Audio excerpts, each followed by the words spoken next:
एक बार महाराज सेठ जी थे, बड़े कंजूस, किसी को एक फूटी कोड़ी भी दान में नहीं देते थे।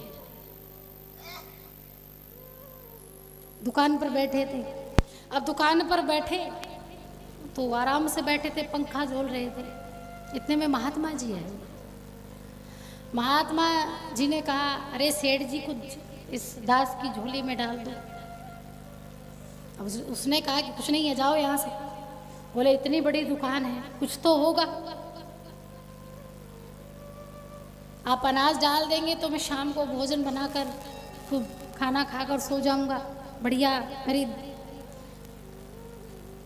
अब उसने कहा, देखो तुम यहाँ से चले जाओ, मेरे पास कुछ नहीं। अब ठहरे कंजूस, महात्मा जी को पता चल गया थे कंजूस बड़े हैं, ये देंगे नहीं। अब महात्मा जी ने, अब वही बात आ जाती कि महात्मा जब किसी के समक्ष आ जाते हैं तो उसको उद्धार करके ही छोड़ते हैं। अब सेठ जी को स्वभाव को पता चल गया कि ये तो बड़ा कंजूस है, तो इसका कल्याण कैसे होगा। तो इसके लिए विधान बताया महात्मा जी ने कि चलो कुछ उपाय सुपाय बता देते हैं तो थोड़ा बहुत मिल जाएगा।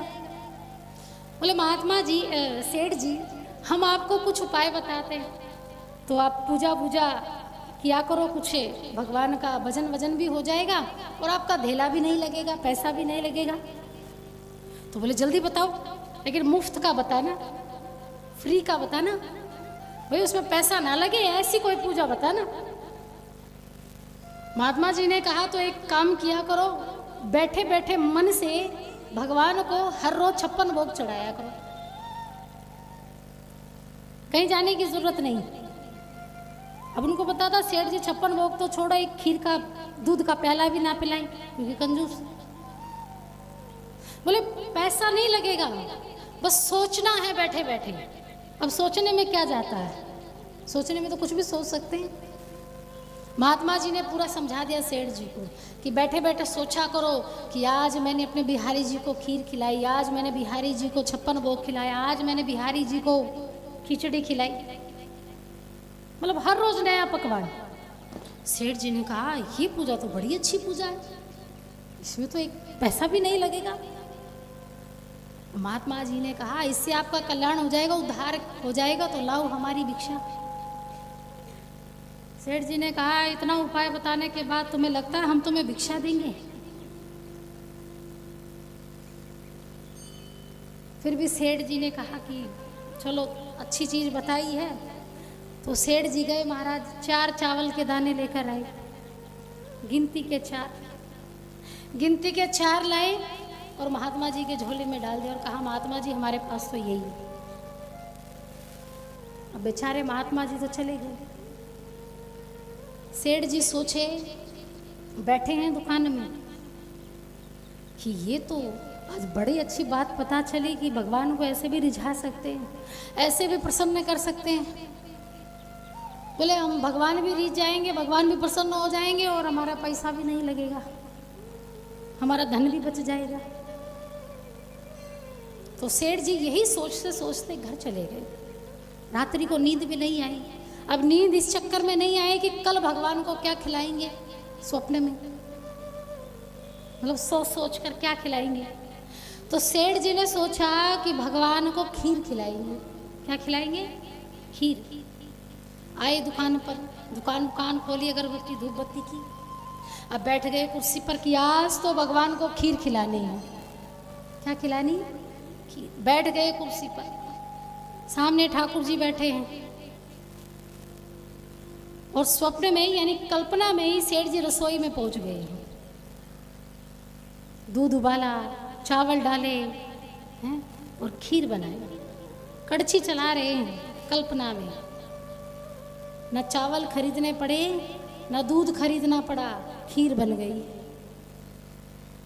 खीर बन गई, महाराज पात्र में डाली और सेठ जी भगवान के समक्ष गए। लेकिन सेठ जी शक्कर डालना भूल गए। क्या भूल गए? शक्कर।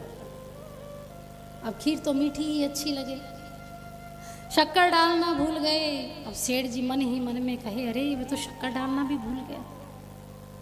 दौड़े दौड़े रसोई घर में गए तो जो शक्कर का डिब्बा था वो सेठानी ने थोड़ा ढीला छोड़ के रखा था, जो ढक्कन था वो थोड़ा कम बंद हुआ सेठानी से।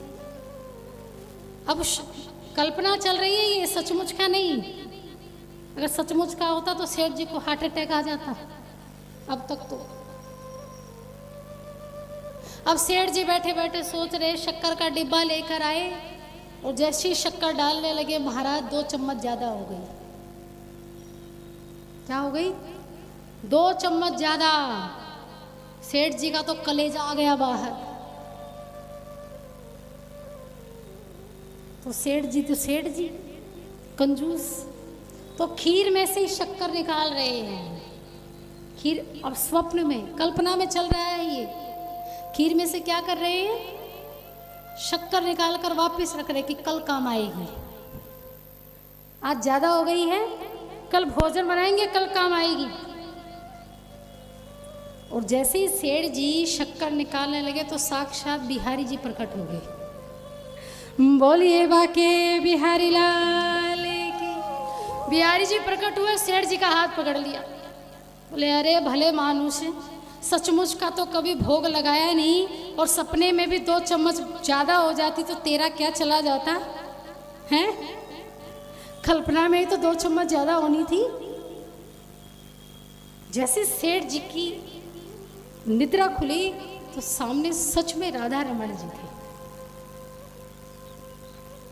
साक्षात राधा रमण जी समक्ष खड़े और सेठ जी रोने लगे, आंखों में आंसू आ गए। भगवान ने सेठ जी को कहा, अरे सेठ जी, जीवन भर तूने मुझे कभी कुछ नहीं अर्पित किया, लेकिन भले ही मन से आज तूने जो खीर बनाई ना, बड़ी स्वादिष्ट थी। आज मैं रीझ गया तेरी मानसिक पूजा से। और ये तो प्रभु ही जानते हैं कि कौन से गुण पर रीझ जाए, वो तो वही जानता है। बस यही सेठ जी का एक गुण भगवान को भा गया। तो कहने का तात्पर्य ये है कि जब शरीर साथ छोड़ दे तो कौन सी पूजा प्रारंभ कर दीजिए? मानसिक पूजा। मन से पूजा प्रारंभ कर दीजिए। फिर मन से आप कुछ भी कर सकते हैं।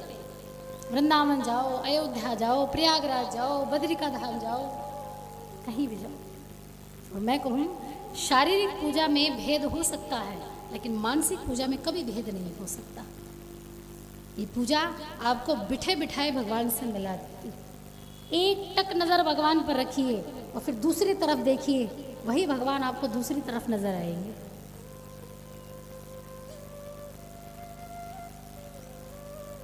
बस अपने मन को इस प्रकार से रखिए, उस मन को इस प्रकार से शुद्ध रखिए, पवित्र रखिए। तो शारीरिक पूजा कभी भी साथ छोड़ सकती है, लेकिन मानसिक पूजा कभी साथ नहीं छोड़ती। तो इस सदैव ध्यान रखिएगा कि कहीं भी आप बैठे हों, मन से जहाँ बैठे हों, मन में जैसी सोच है, जैसे विचार हैं, वैसे ही आपके साथ होगा।